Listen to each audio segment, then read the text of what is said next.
Anouba Chahi 2023 masiga Anouba Chahi Lakpada Manipurgi Miyam Punamakta Aigi Maigaidagi Aigi Sarkar Sigi Maigaidagi Miyamda Yaifa Paojel Pijari Amadi Nada Yektana Swingam Yaugana Lakadoriba Chahi si Nungaina Santi Waina Awar Palaitana Hingmangamba Adu Ishona Punamakta Bibiram Suno Haidana Kuramjari Loinana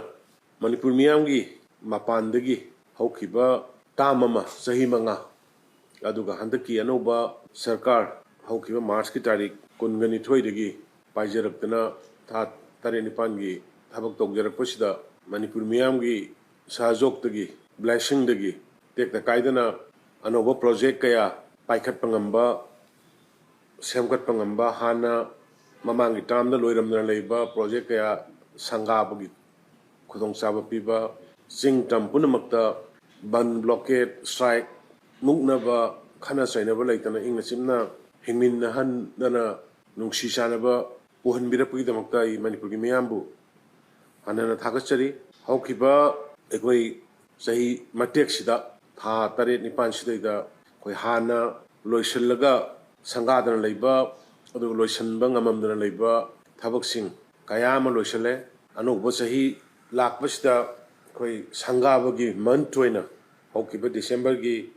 Tarik Taraga Mangadagina Koi inauguration month Haidana Mapam Kudinda education gi health gi cold storage agriculture gi lambi gi sports gi Makal Makagi Koi Sangabagi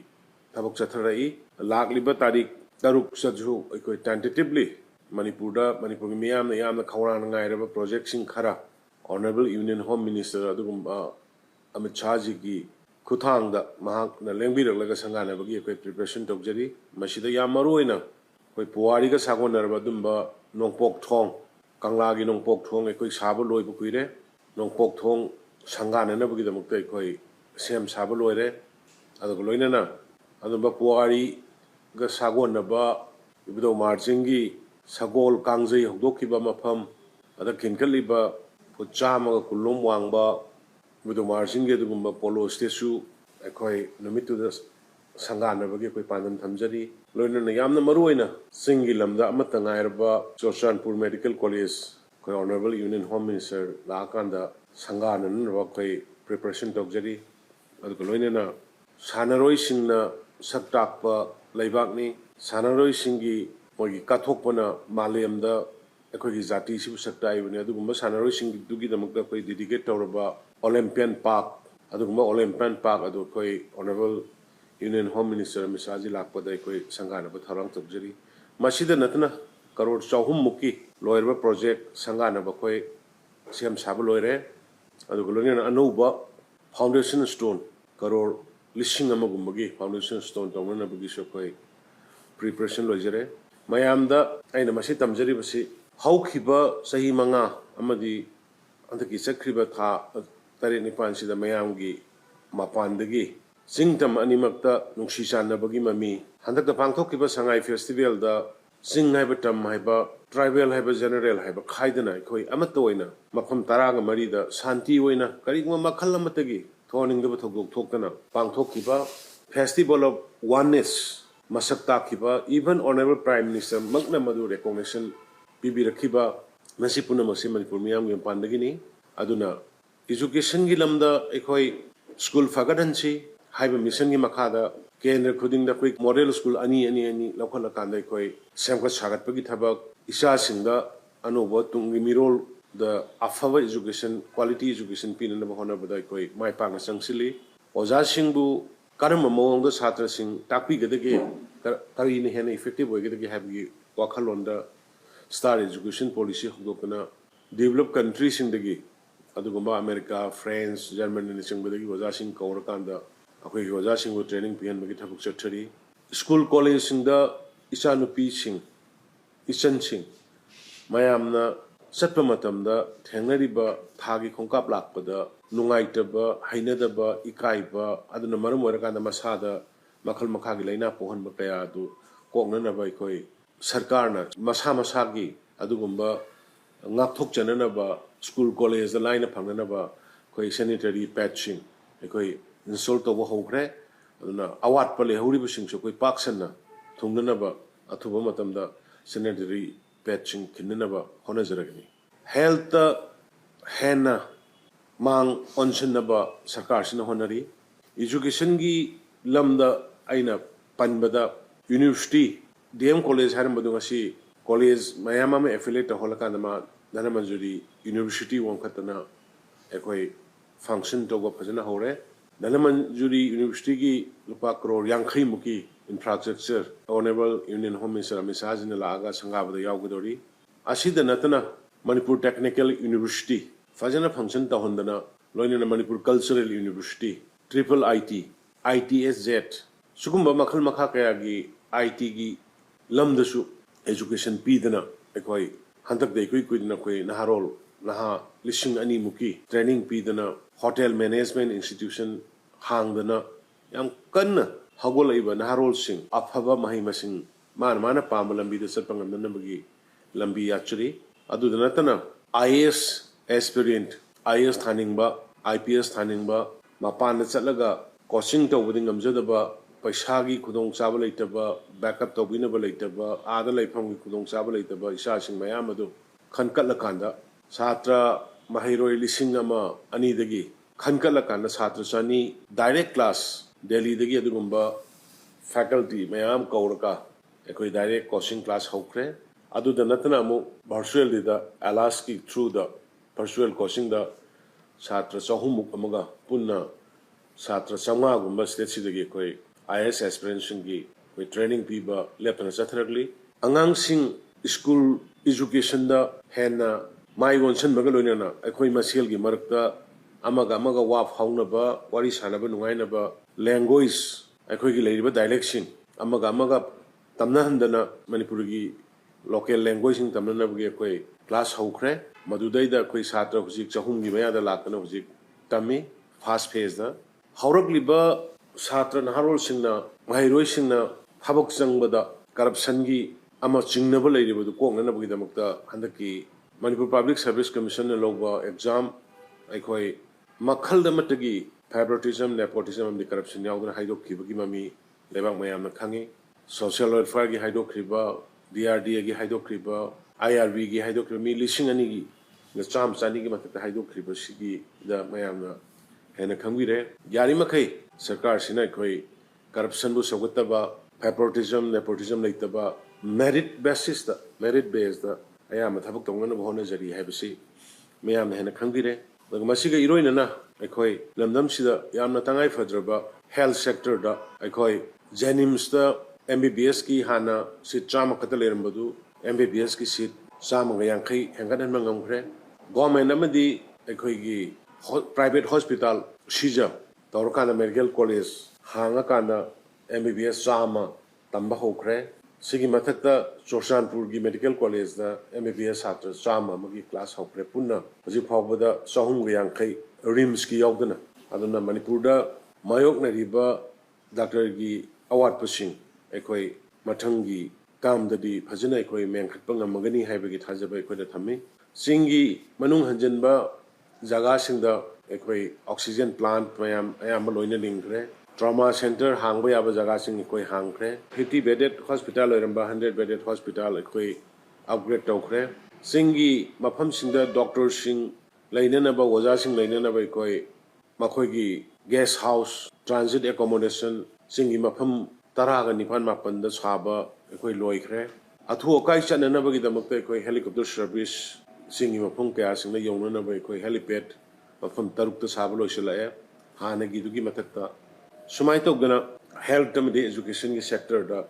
ekoi gi sarkar sina miyam gi mateng dagi ekoi mai pakna sangsalli haina mayamda ai thamjabani yam maroina ekoi yumda chatlaga hospital da chatlaga natragana any pharmacy samada chatlaga hidak laiba ngamjadaba masagi test to ngamjadaba adugumba miyoising adu matam sana makoi gi test tongnana bagi khudong chaba health for old haidana khoi yumthong khuningi doctor amadi nurses sing machine ga loinana World Health Organization approved the machinery single disease tarago humdoi koi test of oxygen kana satari machina yam kahena anabana sanding da ngalling da prevent hoba protect hoba madugi podong saba mayam piri mathang dai koi pak sanna manghalaklaba nisha maruina drugs masigi mayokta koi yam kanna koi drive chathajari 2018 dagi hokiba dugumba war on drugs ngasi su manipur miyamgi mapan dagi koi mai pang na sathabanga me hokiba 2019 20 2021 da manipur gi singi area da ekar lising taruk ka satret chanipan gi maya da poppy plantation torambadu 2022 sida koi only 1100 acre mukta da poppy plant tore ayam singi praja singna ningthok singna masa na thoga praja singna masa na thoga poppy bu yanthalakpa poppy tharoena wasak kinakiba tribe gi leader punamak ai maikai degi ai hanana thagachari aduna poppy thabada mangi basi drug tu gi wada natana forest punamak deforestation to maduna koi global warming da yamna chauna sokhalakpa pateng pangakpa aduga koi manipur gi ainga sagi khalda sathina kaira iba ising gi award pole reiba turel da ising leiraktriba lok ising leiraktriba landslide ton mudslide ton ne tholeiba sigi punamak mayam asi ubudagi government tawjibani masida praja mayamna matam sana mateng pangbidana manipur sarkar na tawjariba adugma BJP gi sarkar 2O sina tawjariba war on drug to mateng pangbidana poppy thaba topi bagidamukta khunja sing khungi leader singi isinong mayam punamak ai gi maikai dagi ai nolongna khorumjari amadi nungaiba thagatpa phongdokchari makhatana ekoi war on drug sathagi gani ekoi gi state sigi laimai sidagi mayai kaibani sa makhal amata phangandana ba hiram khuding bai koi honori tampaki lamdasu drug yoliba aduga yu nisha maram sadana mafam sadana test tawdana haksangi phaba natraga phataba khangna tawribasing police na koi paksana drive chathari phagat paleptri koi drive makhatana dum chathagi kani ai koi sarkar sigi khwaidagi maroiba pandam mayambu masa mau phana thamba laira su haiba mi gohenba aduga loinana masa gi senthok leijaraga nungai bai mung manung amoina panba dugumba state ama semna bai koi gi pandamni nupi singda hena empowered economy empowered pinanamgi damak aikoina ima market singi district hana nipan mapan da sabadu ngasi koi another tara gama thoyema pham supada sagala kana huji ayamba loigadore aduna awatpa rural area gi jaga singdasu koi gi wabagai na chingba hyanglamgi lamkhaina chingbada sagali khongjom da sagali bishnupur da sagali moirang da sagali kanglatongbi da sagali sengmai da sagali nambol da sagali sumaina palel da sagali sumaina khoi makhal makhagi mafam sing walhori basing da ima sing isan sing isa sing sorok ta nungju nungsa matapta phamdana ba makhigi chandan hom mafam pinana bai koina afam kudim ga honarga kana honajari aduga agriculture gi lamda hena sakhona nar bai koina double cropping lobe yana na bai koi minor irrigation da ka hena koi mai onsel kanda adugumba ground waters longna na bagi koi kuha changa gi mathakta taukiba aduga huji ekoi gi drilling tawra kanda ground water pump na singkhatana tawna na ba koi sani ga humpru mukki mathakta koi kanna honadana khara function to boyaure khara ama huji kanna semba saba tawri sigi mathakta ikoi huji machine khara lairaga koigi labuk hangaga leiriba law lok thokraba matung da hangaga leiba labuk singsidra mention hanabgi damukta koi horticulture agriculture MI aduga kada aduga water resource PhD yawba apunba committee semdana koi akanba mawongda koi yam kanna kaino si honajari aduna masidaida farm towningba adagi low uningba mahi marong puthongma mayam punamana startup ki kuthangda apply to birakanda koigi grant ka loinana loan lor kanda adugumba production sidaida hena puthongna bahona bibi yagani ai khoina state sida festival khara tawi haiba festival simaroina orange festival Tamenglong na tawbos ki kanabasi Chahi ki magi product si hengkathanba Tamenglong da leiba praja singdugi makhoi income hengkathanaba aduga production hengkatpaga loinana Manipur gi mai porpada natana ijat porpada natana farmers sing Tamenglong da leiba praja singdugi kananabagi woina khoi festival si atamna tawbani Barak festival senapati da tawri bai khoi atamna nature gi praja miyamda Manipur gi miyamda nature ising haibase importance way ising haibase upa mi later di late yade ising haibase molhan ba yade ising haibase light ni haibna singma dugumba khangan na bagi dawta barak turel gi horuk pham aduguma barak river gi sidai da koi barak festival tobuni siroi lily festival prithvi mafam amata da phangdaba adugumba akhanna siroi lily madugi potru prithvi miyamda sakta nan mugi damukta tobuni prithvi gi aya mafam da phangnaba pot nate adi Shanghai festival Shanghai hariba sasi karai da lei ataw phumdi da leiba adugumba bro antler marai baktagi machi hoba atangba asungma makalgi sibu prithvi miyam na khangan magal oinamna Manipur da tourism sector sakhot hanana bagi wakhal da tawba adugumba festival ni Manipur da hujik horticulture amadi agriculture gi kuthangna makhal makha kaya gi pothok puthokna koi farmers na puthoi har kana koi mapan da thadokpa pineapples mapan da thadokpa hore kiwi mapan da thadokpa hore adu da natna black rice mapan da thadokpa hore makhal makha kaya gi masigi mathang da koi gi nupi sinda lasai import pi bada market ki wafam da natna koi self help group ya traffic ki forest ki makha da chingi mafam sinda koi self-help group Samri gi maya da hana kuntra mukata da hauki bani adu ngasidi self-help group Samri gi maya da leidana mioi lising nimfu ga manga gi matakta ekoina self earning pibanga me manga ga targa leramba wai wai sing semtok sadoga food processing toroga hygienic way la kanda semanga mapanda yonbanga me mapanda thadokbanga me tampak ta leri bai sil